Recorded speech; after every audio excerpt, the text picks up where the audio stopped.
Hello everyone! For this discussion, I visited the Tennessee Department of Health's website where I located the Health Professionals Board's disciplinary actions. This website had the disciplinary actions broken down into months from the year 2004 until now. I began my search in September of 2020 and then proceeded to research each month for a year.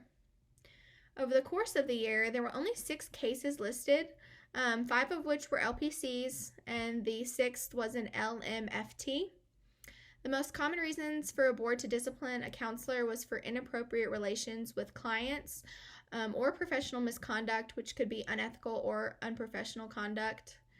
As I read through the list, I was most shocked that there were not more cases over the course of a year, especially in comparison to other professions such as dentistry and nursing. However, when I was reading over the 6 cases, I wasn't too shocked at the reason for discipline. There were no major overarching themes when comparing the reasons, other than each case was located in a highly populated town in Tennessee.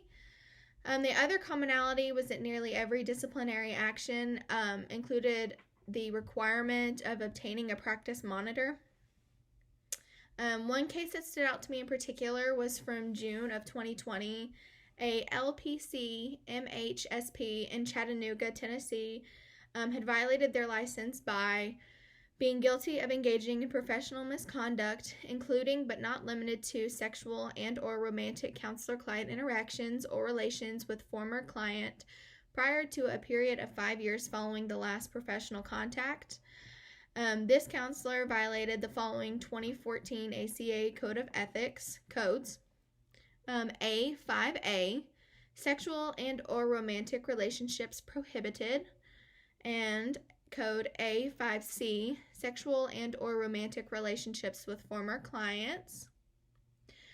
For the state codes, the Tennessee Board for Professional Counselors, Marital and Family Therapists, and Clinical Pastoral Therapists, Chapter 04500113, states that counselors in the state of Tennessee are to abide by the current ACA Code of Ethics.